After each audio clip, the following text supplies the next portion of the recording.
আসসালামু আলাইকুম ওয়া রাহমাতুল্লাহি ওয়া বারাকাতুহু। সুপ্রিয় শিক্ষার্থীরা এবং যারা আমাকে দেখছেন ও শুনছেন সবাইকে ড্রিম প্যারাডাইসের পক্ষ থেকে জানাই আন্তরিক অভিনন্দন ও শুভেচ্ছা। আশা করি সবাই ভালো আছেন। আমি আজকে শুরু করছি গণিত বিষয়ের অনুশীলনী 13 গুরুত্বপূর্ণ একটা টপিকস নিয়ে, যেটা চট্টগ্রাম বোর্ড 2024-এ আসছিল।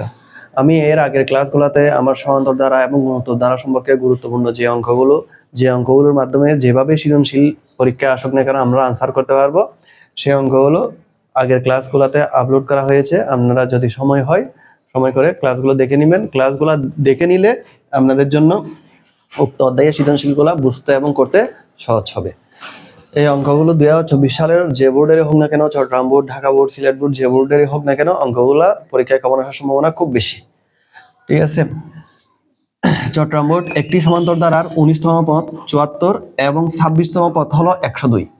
একটি গুণোত্তর ধারার 1/√3 plus P plus Q plus R plus 3√3 ক number 1 square plus 2 square plus 3 square dot dot plus 10 square equal to কত? এই যে এটা হলো স্বাভাবিক সংখ্যার সমষ্টির সূত্র, স্বাভাবিক সংখ্যার বর্গের সমষ্টির সূত্র। তাইলে আমরা জানি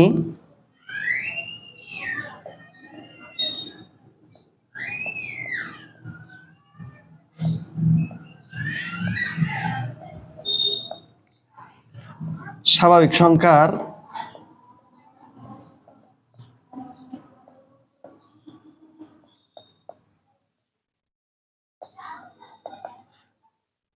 বর্গের সমষ্টি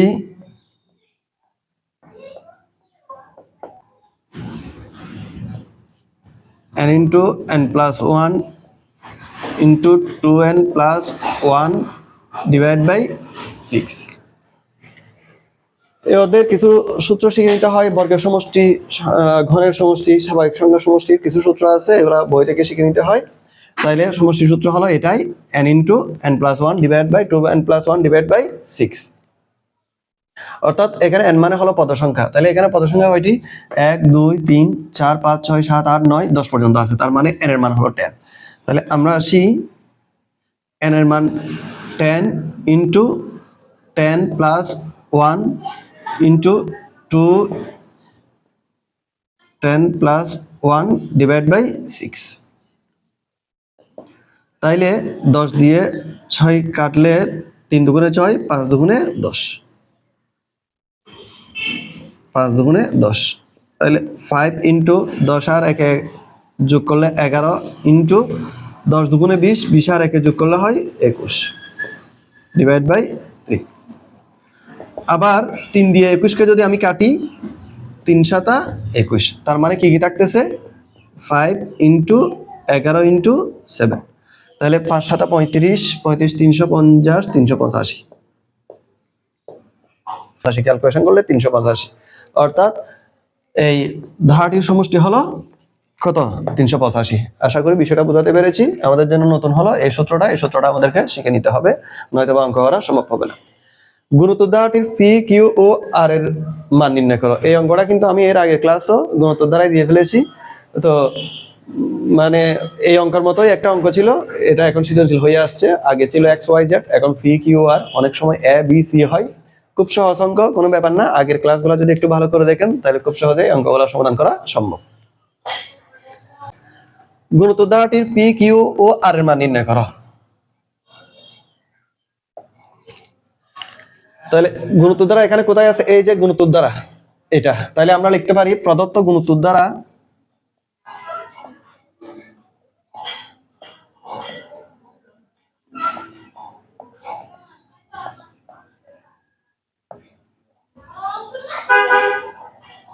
দ্বারা 1/√3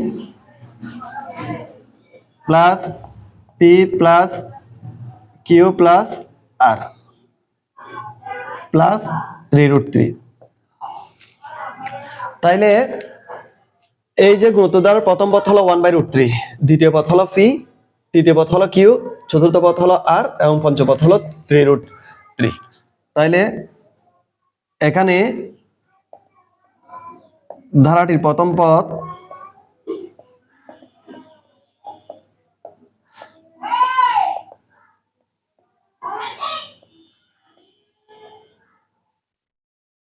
ইকুয়াল টু 1/√3 ধারাটির দ্বিতীয় পদ আছে এখানে ফি, তাহলে আমরা জানি দ্বিতীয় পদ হলো এয়ার, ধারাটির তৃতীয় পদ আছে কিউ, আমরা জানি তৃতীয় পদ মানে হলো এয়ার স্কয়ার। এগুলো যদি বুঝতে কষ্ট হয় আমার আগের ক্লাসগুলোতে বিষয়টা বোঝানো আছে, একটু কষ্ট করে দেখে নেবেন। ধারাটির চতুর্থ পদ হলো আর মানে হলো এয়ার কিউব, অর্থাৎ এখানে এক ঘর কম হয়। ধারাটির পঞ্চম পদ সমান এ আর টু দি পাওয়ার 4। ধারাটির পঞ্চম পদ সংখ্যায় দিয়ে আছে 3√3 আর পঞ্চম পদ এখানে আসে আর টু দি পাওয়ার 4। গুণোত্তর দ্বারা সিস্টেম হলো এটাই। তাইলে এদিকে এটা পঞ্চম পদ, এদিকে এটা পঞ্চম পদ। আমি বলতে পারি প্রশ্ন মতে R to the power 4 equal to 3√3। তো প্রশ্ন মতে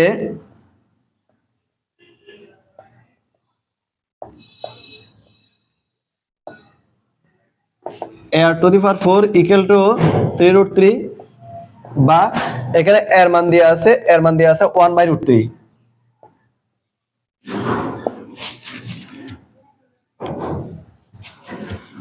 আর এর মান যেহেতু দেয়া নাই, আমি আর মান বসাই দিলাম ইকুয়াল টু 3√3 বা R to the power 4 equal to 3√3। এদিক থেকে যেটা যাবে সেটা হরেরটা লবেরটা হর, তার মানে √3 উপরে চলে যাবে, 1 নিচে। তো এখানে বা R to the power 4 equal to 3√3 into √3। 3√3 মানে হলো √3 একটা দুইটা, √3 দুইটা মানে হলো 3 হলো একটা। আমি এর আগে ক্লাস আলোচনা করছি, √3 দুইটা মানে হলো 3 হলো একটা। তাইলে এখানে 3 ইন্টু এদিকে আছে √3 দুইটা মানে 3 একটা, সমান 3 তারিখে কত হয় 9। বা R to the power 4 equal to এই 9 কেও এমন ভাবে ভাঙতে হবে যাতে পাওয়ার 4 থাকে। তাহলে 9 কে যদি ভাঙি আমরা জানি 3 ইন্টু 3 তারিখে 9।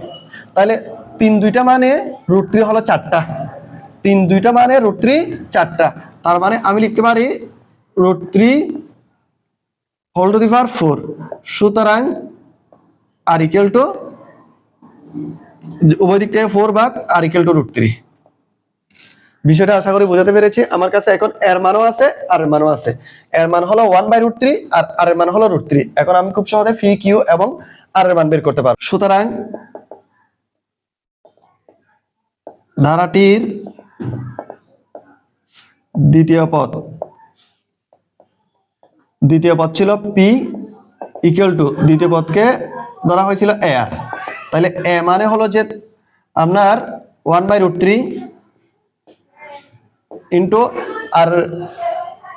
আর একটা মান আছে, আর এর মানটা হলো √3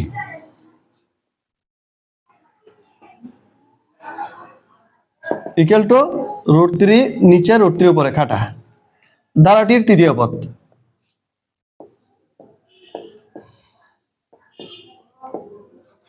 কি ছিল? তৃতীয় পদ ছিল কিউ ইকুয়াল টু তৃতীয় পদ মানে হলো এ আর স্কয়ার ইকুয়াল টু, পাশে লিখে দিচ্ছি এ আর স্কয়ার। এর মান হলো 1/√3 ইন্টু আর এর মান হলো যে √3, এই তো √3, তাহলে স্কয়ার। এর মান হলো 1/√3 আর এর মান এখানে দেয়া আছে √3 আর এখানে স্কয়ার এদিকে পাশে বসাই দিলাম। তো স্কয়ার বর্গমূল কাটা, তাহলে 1/√3 ইন্টু এদিকে 3। তো আমরা জানি 3 মানে হলো √3 দুইটা, তাহলে উপরে দাঁড়ায় √3 দুইটা আর নিচে হলো √3 একটা। আমি যদি কাটাকাটি করি তাহলে আর উপরে √3 একটা থাকে। √3 এখানে একটা, 3 একটা মানে √3 হলো দুইটা, তাহলে এখানে দুইটা আছে এখানে একটা আছে, কাটাকাটি করলে উপরে আরেকটা থাকে √3। তাহলে কিউর মান বের করলাম। একইভাবে আমরা এখান থেকে ধারাটির চতুর্থ পদ লিখে বের করতে পারি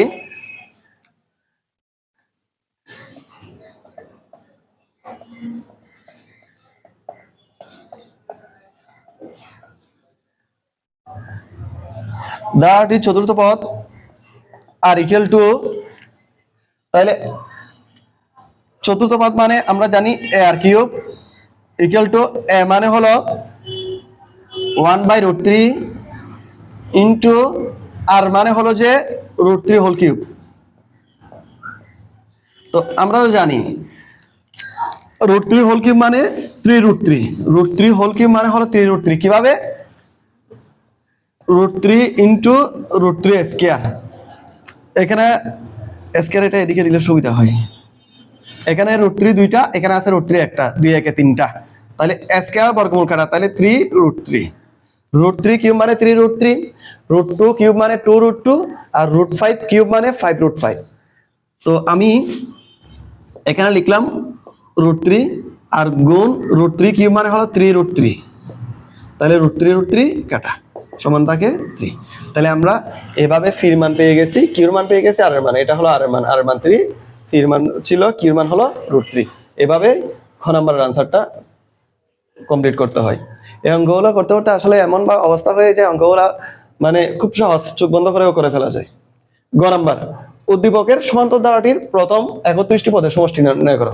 সমান্তর ধারা ছিল এই তো, একটি সমান্তর ধারার 19তম পদ হলো 74 এবং 26তম পদ হলো 102। তাহলে আমরা তো জানি গ নাম্বার,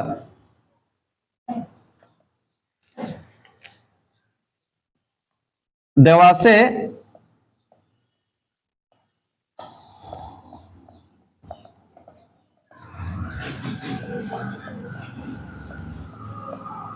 সমান্তর ধারার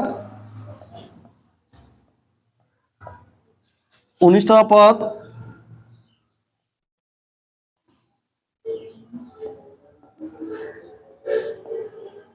চুয়াত্তর এবং 26তম পদ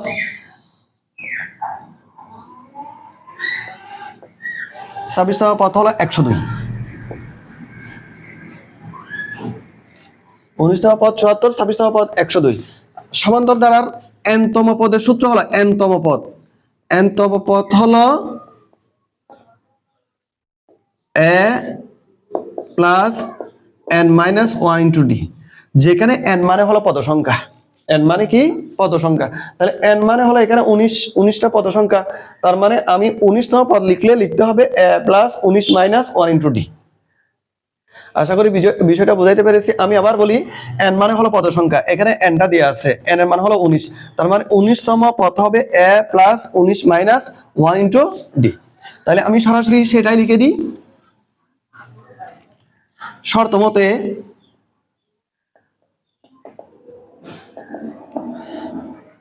a প্লাস 19তম পদ হলো 19 minus 1 into D equal to 74, বা a প্লাস 19 থেকে 1 গেলে 18 ডি ইকুয়াল টু 74। এটাকে সমীকরণ 1 ধরি, তাহলে বিষয়টা আমার জন্য সহজ হয়। এবং এখানে 26তম পদ আছে, 26তম পদ মানে হলো a plus 26 minus 1 into D equal to 102। এই যে 26তম পদের মান হলো 102, তাহলে a প্লাস n এর জায়গায় 26 বসবে, মাইনাস 1 ইন্টু ডি 102। ঠিক একইভাবে বা a প্লাস 26 থেকে 1 গেলে 25 ইকুয়াল টু 102। এটা হলো সমীকরণ 2। তাই আমি সমীকরণ 1 পেয়ে গেছি, 2 পেয়ে গেছি। এখন সমীকরণ আমরা দেখতেছি সমীকরণ 2টা হলো বড়, একটা হলো ছোট। তো বড় থেকে ছোটটা বিয়োগ করলে সুবিধা হয় আমার জন্য। সমীকরণ 2 থেকে একটা আমি বিয়োগ করি।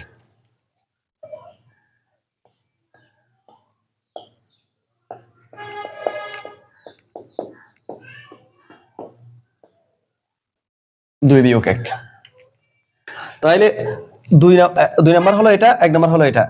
এই পাশ থেকে এই পাশটা বিয়োগ করব, বাম পাশ থেকে বাম পাশটা বিয়োগ করব। তাহলে a প্লাস 25 ডি মাইনাস, যেহেতু বিয়োগ করব a plus 25 D minus a, এটা প্লাস আছে যেহেতু আমি বিয়োগ করব, প্লাস এ মাইনাসে মাইনাস, এটা মাইনাস, আমি যেহেতু বিয়োগ করব ওই জন্য মাইনাস বসাইছি। এদিকে যদি মাইনাস বসে, এটা মাইনাসে প্লাসে মাইনাস বসে যাবে। মাইনাস 18D ইকুয়াল টু, এবার ডান পাশে বিয়োগ, এটা 102 ছিল, এটা 74 ছিল, 102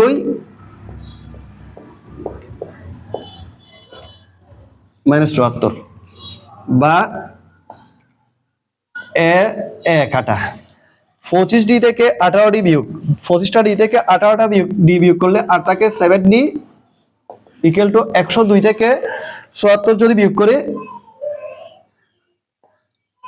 28D। সুতরাং এখন এদিকে 7 আছে, সরি 28, এদিকে আছে 7, এদিকে আছে 28, উভয় পক্ষে 7 দ্বারা ভাগ করা আছে, তার মানে D ইকুয়াল টু 4, 4 7 28। আশা করি বিষয়টা আমি বুঝাতে পেরেছি, ওই 7 দিয়ে ভাগ করছি আর কি, D ইকুয়াল টু 4। এখন আমি D এর মান পেয়ে গেছি, D এর মান লিখলাম, আমার এর মান দরকার আছে, আমি এর মানটা সমীকরণ 1 অথবা 2 যে কোনো জায়গায় বসিয়ে এর মানটা পেতে পারি। তাইলে সমীকরণ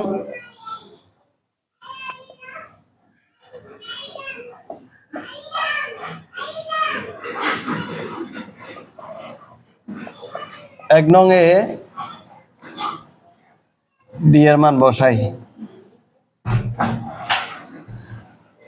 তাহলে সমীকরণ 1 নংটা কি ছিল? সমীকরণ 1 নংটা ছিল a plus 18D equal to 74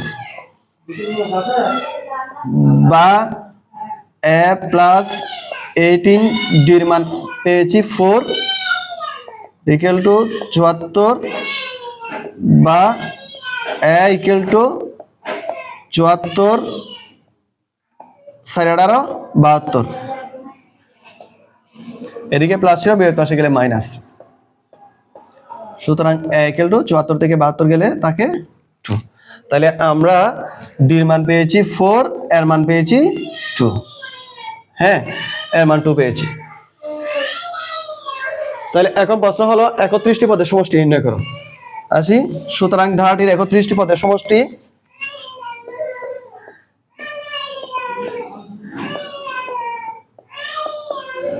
ধারাটির 31টি পদের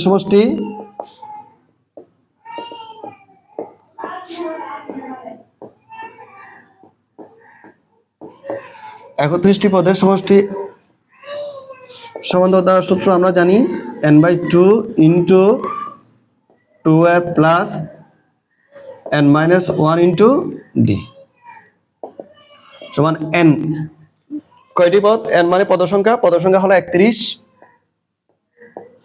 ডিভাইড বাই 2, 2a, তাহলে 2 বসালাম, এর মান আমার এখানে আছে, এর মান হলো 2, এই 2টা বসালাম প্লাস n, n মানে পদ সংখ্যা 31 মাইনাস 1 d, d এর মান হলো 4, এটা গুণ হবে 31 উপরে, 2টা হলো নিচে, 2 দুগুণে 4 প্লাস 31 থেকে 1 গেলে 30, 30 এর সাথে 4টা গুণ করব, 31 থেকে 1 গেলে 30, 30 এর সাথে 4টা গুণ করলে 120,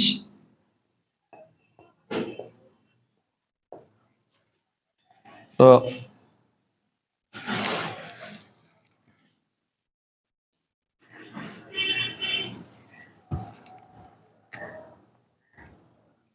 টু বসালাম, 31 বসালাম ইন্টু 4 আর 120 যোগ করলে 124,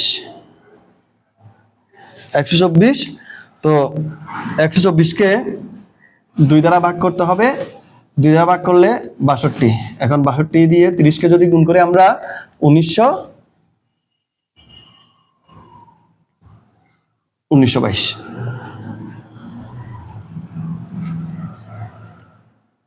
অর্থাৎ সমান্তরাল দ্বারাটির প্রথম 31টি পদের সমষ্টি কত? মানে সমান্তরাল দ্বারা প্রথম 31টি পদের সমষ্টি হলো 1922। নির্ণয়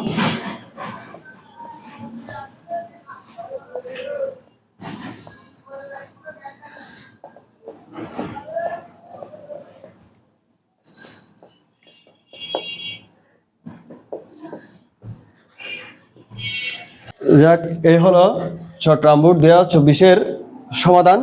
আশা করি বুঝতে পারছেন সবাই। যদি কেউ বুঝতে না পারেন বা ক্লাসটা কেমন লাগলো কমেন্ট বক্সে জানাবেন। সবাই সুস্থ থাকবেন, ভালো থাকবেন। ধন্যবাদ সবাইকে। আসসালামু আলাইকুম ওয়া রাহমাতুল্লাহি ওয়া বারাকাতুহু।